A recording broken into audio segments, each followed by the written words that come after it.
Pada video ini, kita akan membahas mengenai tahapan normalisasi pada basis data. Terdapat beberapa tahapan yang perlu dilakukan sampai mencapai form normal. Pertama, form tidak normal atau dikatakan unnormal form atau disingkat dengan UNF. Ditandai dengan masih ditemukannya atribut yang bernilai banyak. Kemudian, form normal pertama atau disingkat dengan 1NF ditandai dengan sudah memiliki atribut bernilai tunggal. Ya, tidak memiliki atribut bernilai banyak, berarti setiap atribut itu hanya berisi satu nilai saja. Kemudian, form normal 2 atau 2NF ditandai dengan tidak memiliki ketergantungan parsial atau fungsional. Mengenai apa itu ketergantungan parsial atau fungsional akan dibahas pada menit berikutnya. Kemudian form normal 3 atau 3NF ditandai dengan tidak memiliki ketergantungan transitif. Nah, pada pembelajaran kita kali ini kita akan membahas sampai form normal 3. Sedangkan untuk yang berikutnya, form normal Boyce Codd atau BCNF dan form normal 4 atau 4NF dan form normal 5 atau 5NF itu tidak akan kita pelajari. Ya, karena kebanyakan setelah kita mencapai 3NF itu sudah mencapai form normal. Tidak ada lagi anomalinya, kemudian tidak lagi ketergantungannya. Nah, secara diagram inilah tahapannya. Jadi semuanya per langkah ya, satu tahap. Dimulai dari unnormal form. Unnormal form itu biasanya datanya kita peroleh dari form atau dari report dalam bentuk fisik. Nah, dari visi atau form tersebut kita tentukanlah atribut apa saja yang ada pada form tersebut, kita listkan, kemudian masukkan datanya. Nah, jika ditemukan ada atribut bernilai banyak, maka itulah unnormal form. Atau segala file data yang kita masukkan dari form atau slip itu kita kategorikan sebagai UNF. Oke, setelah itu kita lakukan proses untuk mencapai 1NF, kita lakukan proses menghapus yang multi value itu menjadi single value. Ya, jadi yang awalnya datanya itu cuma 1, ya, cuma 1, terus sekarang bisa menjadi 4, 3 atau tergantung dengan nilai multi value-nya. Ya, multi value-nya itu ada berapa datanya, maka hasilnya itu menjadi sebanyak multi value-nya. Itulah kita mendapatkan 1NF. Nah, kemudian dari 1NF ke 2NF kita lakukan pengecekan ketergantungan fungsional atau parsial. Kita hilangkan ketergantungan tersebut. Nah, biasanya pada tahapan ini untuk mencapai 2NF kita akan menghasilkan beberapa relasi, di mana pada saat UNF maupun 1NF itu relasinya masih tunggal. Tapi begitu kita sudah masuk 2NF, maka di sini kita akan mendapatkan beberapa relasi. Kemudian dari 2NF untuk mencapai 3NF kita melakukan pengecekan terhadap apakah masih ada yang namanya ketergantungan transitif. Jika sudah masih ada, maka harus kita normalkan kembali ya sesuai dengan aturan transitifnya sehingga kita peroleh third normal form atau 3NF.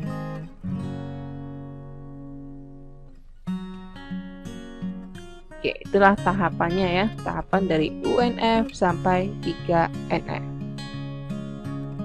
Sedangkan tahapan yang lainnya nih silakan dipelajari secara mandiri.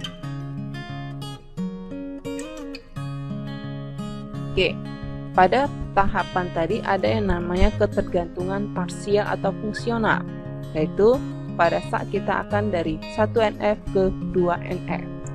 Nah, dikatakan memiliki ketergantungan fungsional jika atribut yang ada pada UNF atau 1NF masih ada keterkaitannya, ada hubungannya antara satu atribut dengan atribut lainnya. Ya.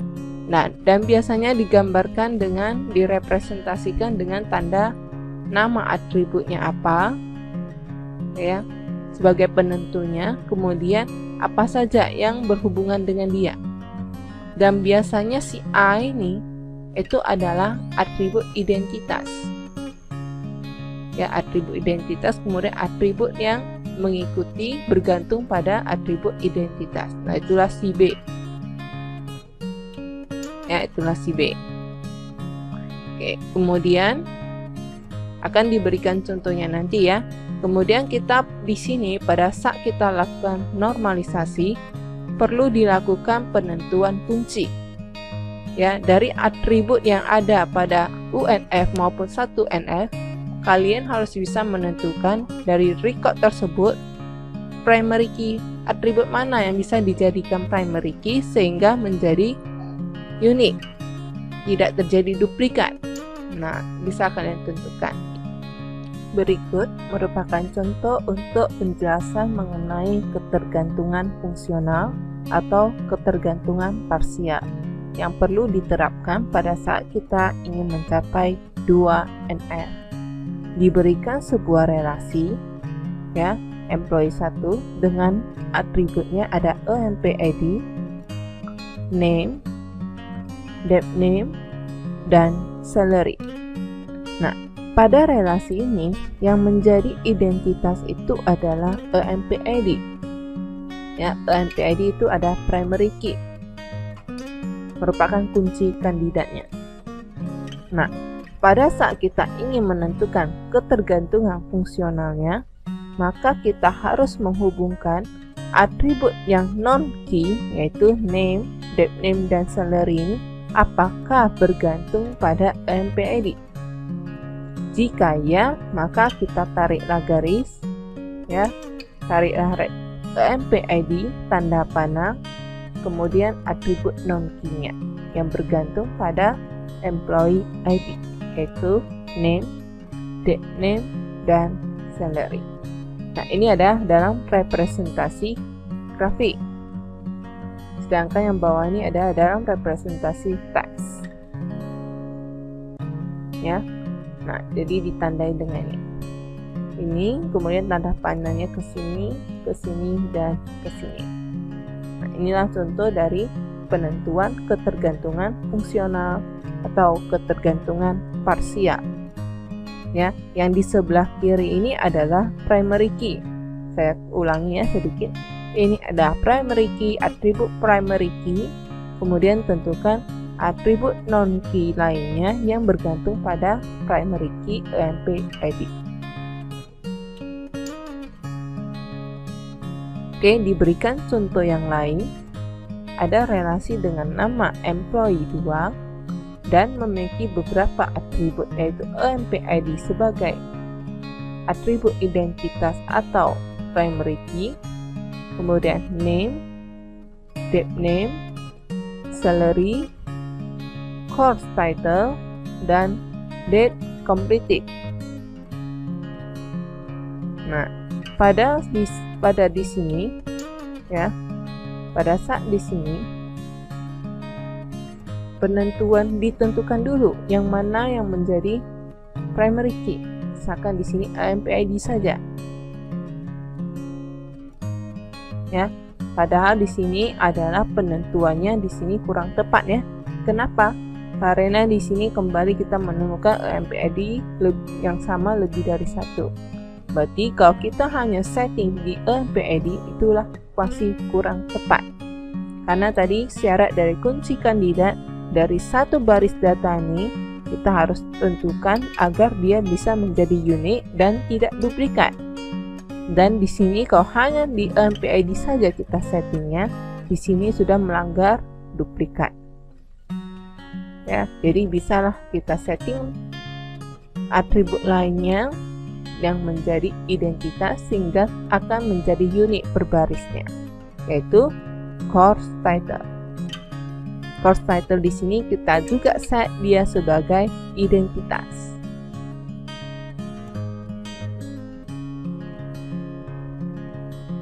Ya, oke. Kemudian untuk penentuan fungsionalnya, nah kita jabarkan EMP-ID itu bergantung dengan yang mana saja yang non-key-nya. Ya, dia bergantung pada namanya, departemen name-nya, kemudian salary. Nah, itulah semua 3 atribut ini yang bergantung kepada EMP-ID. Kemudian course title. Course title itu bergantung dengan yang mana? Nah, sisa atribut yang belum tergantung itu adalah date completed. Maka date completed itu bergantung kepada course title saja. Apakah cocok? Tidak ya. Kenapa?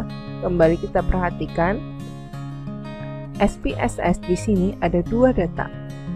Kalau kita hanya jadikan dia satu saja dengan date completed, maka kita tidak akan bisa menyimpan data SPSS lebih dari 2. Sehingga kita butuh atribut lain, yaitu siapa yang mengambil course ini?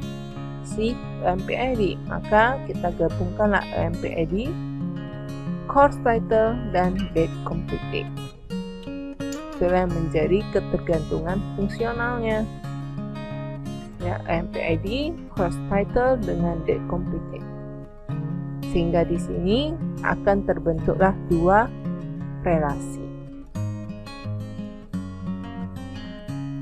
Ya, date complete itu bergantung pada 2 ini, bukan hanya pada salah satu EMP-ID ataupun course title. Ya, karena employee ID itu bisa mengambil banyak course dan course itu bisa di completingnya berbeda-beda. Tergantung dari siapa yang mengikuti kursus tersebut. Sehingga ini yang sebelah kiri itu ada 2, yaitu EMP-ID dan course title, di mana EMP-ID dan course title di sini merupakan atribut identitas. Kemudian itulah date completed. Oke, ini contoh untuk yang fungsional.